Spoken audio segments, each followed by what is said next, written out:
Hookless road wheels. I think you guys know where I stand on hookless wheels, or maybe even tubeless wheels in general, but this video is more focused on hookless aspect side of it. If you guys watch my channel, you guys know that I still ride tubes. I'm still a big believer in tubes.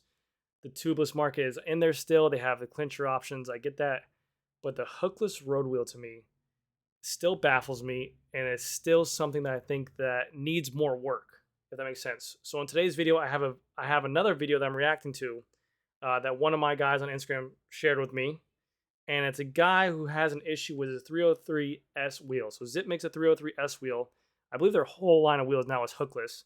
And basically a hookless technology wheel is basically a rim that's straight up and there's no crimp at the end. There's no bead on it. So basically the wheel is going to be a straight rim, and then the tire is going to be much more bulkier, but have a heavier duty bead to go and grab onto that wheel now. So the tire is acting as a bead. It's not the wheel.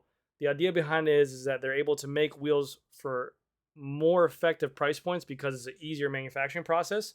And they also say it's more durable because they're not having to manipulate the carbon at the end. So that way it's just a straight point on there. And they say the wheel is going to be better longevity wise. Now the downside to this, which I've always said, which I always thought, is that on hookless wheels alone for road wheels, the maximum PSI you can run on a hookless wheel is usually around 73 to 75 PSI, give or take each manufacturer. To me, I still feel like that's very low for a road wheel. That's becoming the new norm nowadays. You might call me old school even though I'm young. But for me, for some reason, bombing down a hill, sprinting 12 to 1600 watts, I don't do that, but I'm just saying, on such a narrow tire and such a narrow rim and putting that much torque into something, and that tire being so small, I feel that wheel needs to have a hook or a crimp on there. They have hookless for mountain bikes. It's a much wider volume tire and a much lower pressure. They also have these wheels for gravel as well. Again, you're riding on dirt. It's a wider tire as well. Usually the rim channel is a little bit wider as well. And the maximum pressure on there is like 40 PSI. I don't think that I think is sufficient enough. I think the Zip 303S wheel set is a great gravel wheel set.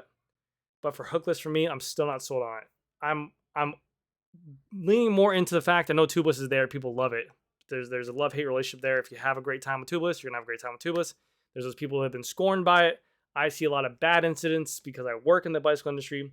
But tubeless tires are to stay, obviously. They've been there for a while. I think there is a place in the industry for tubeless tires. I just think it should still be made with a good old-fashioned a bead on or a hook on the rim. That's just my point of view on it. So let's get into the video. We're going to watch it together. And then we'll talk about this situation because I see this time and time again. I've talked to other bicycle mechanics. I see this so much in my industry of people coming into my store unaware, no knowledge on the situation, running not compatible tires, running tubes in there on a not compatible tire. I'll talk about the situation in a second. Let's watch this video, all right? Let me minimize my fat ass edit. So this again was shared to me by my buddy on Instagram. He knows who he is. Thank you very much. I'm going to give him a secret message. Ugh. Anyways. Okay. Here we go.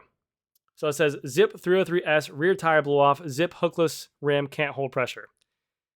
Listen to the tire pressure this gentleman is running in here.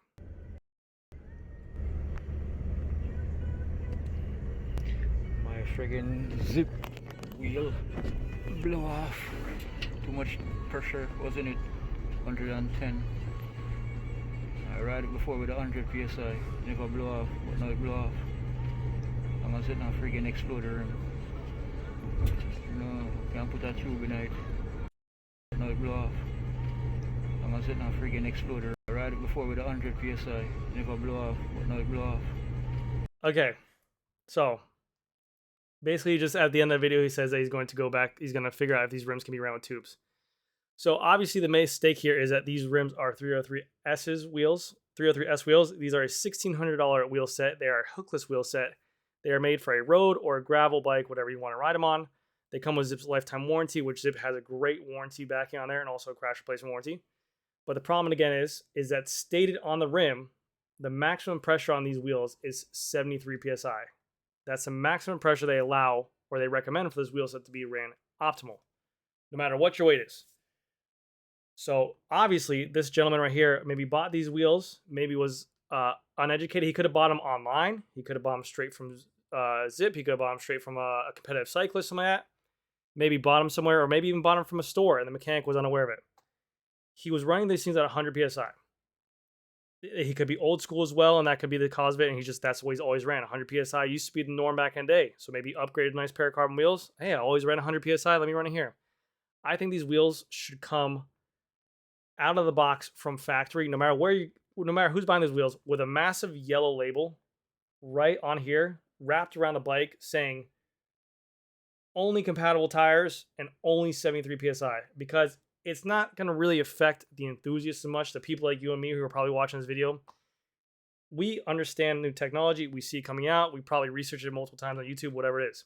This is more going to affect the Joe Schmoes in the cycling industry, the people who maybe aren't aware as much, maybe just looking to upgrade here or there. Hey, I want to splurge on a carbon wheel set. These are $1,600. I know the name Zip. This is going to affect them because they're coming from an old platform system, something that didn't need a compatible tire or proprietary tire, something that didn't need a specific tire pressure on there, and now they're used to running that. So this man went from 100 and then went to 110, the tire blew off. Not only do you need it to run a specific tire pressure, but you also need it to run a specific tire on there. I can't tell you, like I said before, countless times, more times I can count on my hands and fingers if I had 5 pairs of hands and fingers.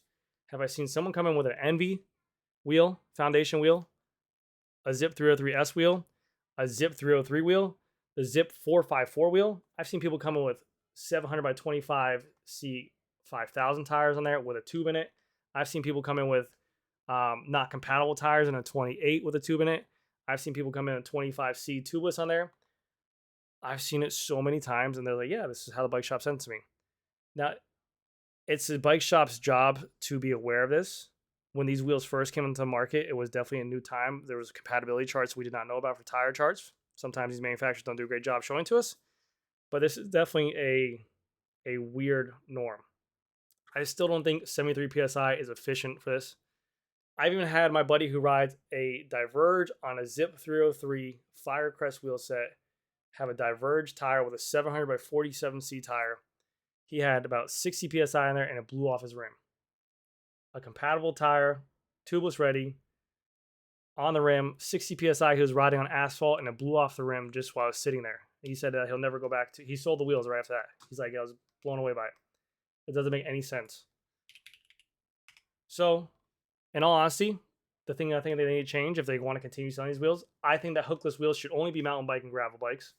That's just my personal opinion. They want to sit here and say it's more cost effective.